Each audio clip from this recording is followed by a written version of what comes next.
This is the most controversial board game table on the market. It's made of real wood, has an inset LED strip, a built-in charging hub, a spill-resistant topper, over 20 modular attachments, a premium game mat, only costs $299, and is definitely not an elaborate scam like most people think it is. This is the elusive Starmork game table, and even though everything about it is confusing and seems too good to be true, today I'm gonna show you why I'm like 40% certain it is totally not a scam.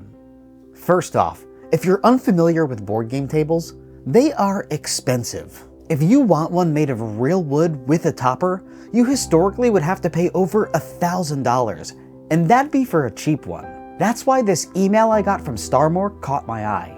They wanted to know if I'd review their brand new $299 game table that still had all the fancy bells and whistles. I was initially suspicious. You see, back in 2023, a company named Toyzo launched a Kickstarter for a real wood game table with all the fancy bells and whistles that was being sold for $269. They had a professional marketing video, raised over $400,000, and turned out to be a massive scam. After the Kickstarter ended, they took the money and nobody ever heard from them again. The email from Starmork seemed to promise a product almost identical to Toyzo's for a similarly unbelievable price. I was skeptical, but I told them I was interested. After a month of not hearing back from them, my skepticism finally vanished when they confirmed our collaboration, and I saw the email was from a Starmork employee named David Smith.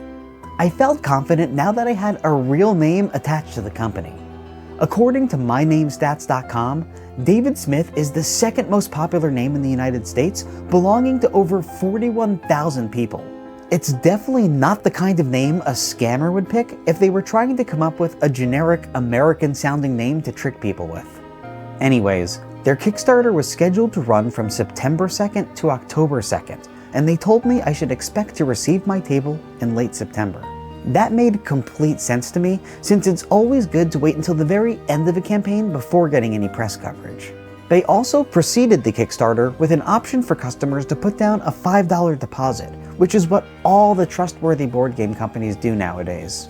The Kickstarter launched, and while a lot of people supported the campaign, tons of people started pointing out red flags. This price point for a full board game table, LEDs, accessories, lights, all these things, the whole shebang, you cannot find this price point for this kind of table anywhere else except for the Toyzo game table. They've got a random mailbox listed as their address here in Irvine, California, which is also where their quote-unquote home is. But some Reddit sleuths went over and apparently found the IP of their Starmork website is definitely not California.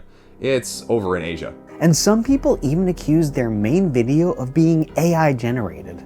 However, look at this. This does not look AI generated to me. Especially not this lady who enters on the left with a shopping cart full of baguettes. Most game nights I go to always have a baguette lady who brings a shopping cart from the store directly into the game room, so that wasn't weird to me at all.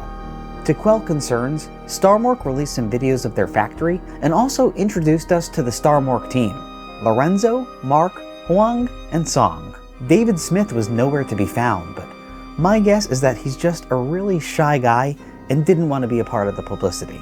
Additionally, many backers were upset that Starmork had launched their campaign without sending the table to any content creators. I got an email from Starmork asking if it was okay for them to include me in a post letting people know they were sending me a table. After they made the post, I realized something. I was the only content creator they were planning on sending a table to. Now, when you launch a campaign and everybody thinks it's a scam, you've got to make sure you collaborate with the most honest, trustworthy, and serious content creators out there. Luckily, this perfectly describes my channel, so it was very apparent to me that Starmork did their research, watched my videos, and made a choice that would absolutely be beneficial to them. However, late September came and I still didn't have the table. They sent me an email saying, "The game table is currently in the customs clearance process. To help it move through smoothly, could you please provide your social security number?" This personal information is required for verification during the customs clearance stage. Some people warned me I shouldn't be sending my social security number to a strange new company currently being investigated for fraud, but I personally thought it was fine. However, I ultimately wasn't able to since it is such a long number and I kept forgetting how the digits were ordered. Regardless, they must have figured out a workaround because a month later, well after the campaign finished, the table finally arrived and I loaded it into my basement. Now, I had originally planned to set it up in my game room. However, since the whole process with Starmork took so long and kept getting delayed, in that time, I actually had another company offer to send me a game table, and I already set that one up in my game room. The only other place I could put the Starmork table was in my basement, which honestly isn't ideal since there's bugs down here. But despite that, here it is, the elusive Starmork game table in all its glory. It's made of solid rubber wood, which is a mix of rubber and wood. This makes the table very bouncy and stretchy, but also hard and solid. The rubber wood frame works and looks great. It even came with a few small chips in it that give it a lot of character and act as great talking points during game night. Also, the act of putting on and taking off the topper gave the table a few more awesome chips. The assembly was fairly straightforward, putting screws and fixing holes into pre-drilled slots, then screwing everything together. The only issue I ran into was that one of the pre-drilled slots was not aligned correctly. This meant the screw had to go in at an angle, making it impossible to put the fixing hole in. However, there are 16 holes like this and only the one has the issue, so I feel safe knowing the table is 93% secure. The bottom surface of the table is made up of 3 thin wooden panels, and those have beams of wood underneath them for support. There are some holes in the panels where I could have screwed them into the support beams, but the instructions I got from Starmork didn't say to do that, and even if I did, there weren't holes on all sides of the panel, so I wouldn't have been able to screw them in evenly. As it is right now, when you put the Starmork playmat on, if you run your hand over the top, there are noticeable bumps where 2 panels meet. But the bumps are great for playing games. They give the components a nice, uneven feeling, which makes every action unpredictable and super exciting. The wood has been stained this elegant darker brown color, but they didn't stain the inside of the accessory rail, so you get this beautiful unstained accent across the entire table. Speaking of the rail, Starmork sent me 3 accessories to try out. This to hold your beans, this to hold a glass full of beans, and this to hold your beans in a different way. They all slot into the rail easily and feel very secure. There's even a second rail on the inside of the table in case you want to hold your beans closer to your games. Additionally, since the topper is spill resistant, if you do drop your beans, it does a great job preventing them from seeping through onto the playmat.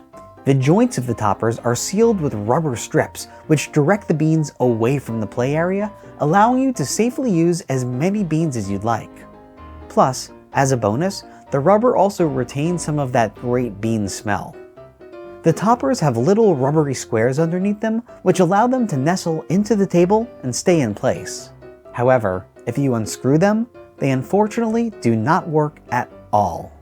The table also has dynamic adjustable RGB light strips. My preferred places to play games are in EDM nightclubs, and I love how this allows me to get that same feeling from the comfort of my own home.